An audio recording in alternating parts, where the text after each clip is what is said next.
ঠাকুমা, আজকে তুমি আমাদের কি গল্প শোনাবে? তোরাই বল, আজকে তোরা কি গল্প শুনবি? না ঠাকুমা, আমরা বলবো কেন? তুমি যে গল্প শোনাবে আমরা সেই গল্পই শুনবো, তুমি বলো। ঠিক আছে, তাহলে শোন। সুন্দরবন জঙ্গলে একটা গাছের ডালে থাকতো একটা মিষ্টি টুনি পাখি। সে সারা দিন জঙ্গলে এদিক থেকে ওদিক উড়ে বেড়াতো আর খাবার সংগ্রহ করত। আর সন্ধ্যা হতেই সে বাড়িতে ফিরে আসতো। এইরকমই একদিন সন্ধ্যাবেলা টুনি তার বাসায় ফিরে আসে। আর সেই দিন রাতে টুনি একটা সুন্দর ডিম পাড়ে। আর এভাবে কেটে যায় বেশ কিছুদিন। একদিন টুনি বলে, আজকের আমার খুব খিদে পেয়েছে, কিন্তু আমি বাসায় ডিমটাকে একা ফেলে কিভাবে খাবার খুঁজতে যাব? কিন্তু আমি তো আর খিদে সহ্য করতেই পারছি না। শোনো বাচ্চা, আমি একটু খাবার সংগ্রহ করতে যাচ্ছি জঙ্গলে, তুমি সাবধানে থেকো। আর তোমার মা একটু পরেই তোমার কাছে ফিরে আসবে। এই কথা বলে টুনটুনি পাখি জঙ্গলের উদ্দেশ্যে বেরিয়ে পড়ে কিছু খাবার সংগ্রহ করার জন্য। টুনি চলে যাওয়ার পর সেখানে আসে একটা দুষ্টু শিয়াল। সে টুনির ডিমটাকে দেখতে পেয়ে কিছুক্ষণ দাঁড়িয়ে পড়ে আর বলে, গাছের ডালে কিছু একটা বাসা দেখতে পেলাম মনে হচ্ছে। যাই গিয়ে দেখি ওই বাসাটায় কি আছে, অনেকদিন পেটে কিছু পড়েনি। এই কথা বলার পর দুষ্টু শিয়াল গাছে উঠে যায় আর সে বলে, বাহ বাহ, এ তো একটা ডিম দেখতে পাচ্ছি।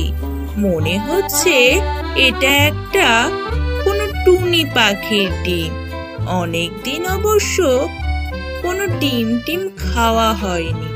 বাড়িতে আছে দুটো, তার সাথে এটা মিলিয়ে খেলে অনেকক্ষণ আমার পেট ভরা থাকবে। যাই, এটাকেই বাড়িতে নিয়ে যাই।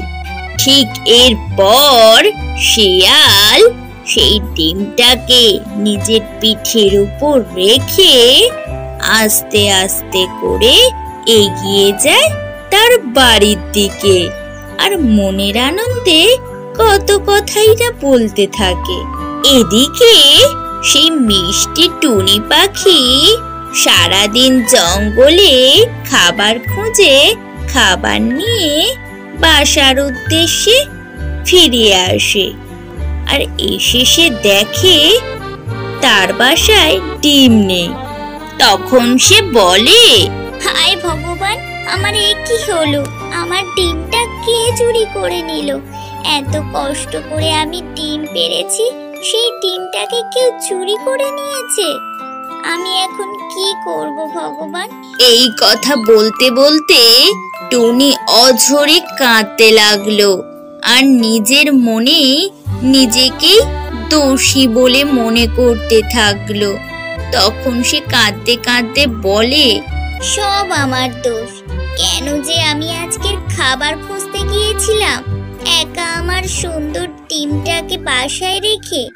এখন আমি কোথায় খুঁজবো? কোথা থেকে পাবো আমার বাচ্চাকে? এই কথা বলে টুনি উড়তে উড়তে খুঁজতে থাকে জঙ্গলের মধ্যে। সে জঙ্গলের সব দিক ভালো করে খুঁজে নেয়, এদিক থেকে ওদিক করে, কিন্তু কোথাও তার বাচ্চাকে খুঁজে পায় না। তখন সে উঠতে উঠতে একটা গাছের ডালের উপর বসে। সেখান থেকে সে দেখে একটা শিয়াল তার বাড়ির সামনে পাহারা দিচ্ছে, এদিক থেকে ওদিক হাঁটছে। তখন সে বলে, এই শিয়ালটা আমার ডিমটাকে চুরি করে নেয়নি তো? এই বলে সে শিয়াল একটু আড়াল হতেই টুনি তার বাড়ির জানলার সামনে বসে। সেখানে বসে টুনি তো পুরো অবাক। সে দেখে শিয়ালের ঘরের মধ্যে বিছানার উপর অনেকগুলো ডিম রাখা আছে। একটু পরেই ঘরের মধ্যে শিয়াল আসে আর বলে, এই ডিমগুলো সাবধানে রাখতে হবে, কেউ যাতে চুরি করতে না পারে। এই বলে শিয়াল ঘর থেকে বেরিয়ে যায়।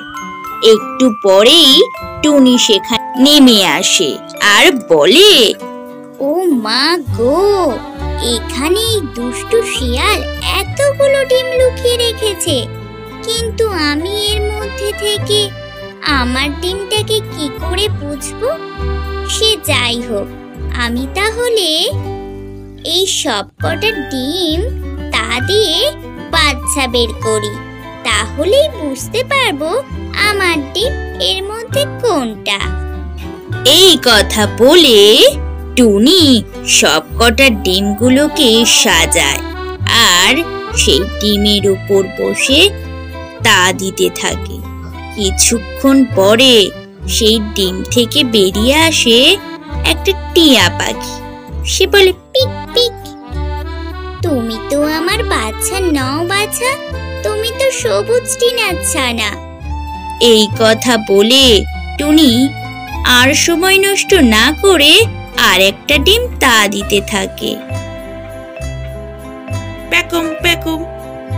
ওরে বাচ্চা, তুমি তো আমার বাচ্চা নও, তুমি তো পায়রার বাচ্চা। তাহলে এই ডিমটা নিশ্চয়ই আমার বাচ্চা হবে। এই বলে টুনি তৃতীয় ডিমটা তা দিতে থাকে। মা মা, আমি এই তো। ওরে আমার বাচ্চা, তোকে ওই দুষ্টু শিয়ালটা এখানে চুরি করে ধরে এনেছিল। তোর আর কোনো চিন্তা নেই, তোর মা চলে এসেছে, এবার তোকে এখান থেকে নিয়ে যাবে। এই কথা বলে টুনি সব বাচ্চাগুলোকে একসাথে নিয়ে উঠতে উঠতে চলল বাড়ির দিকে।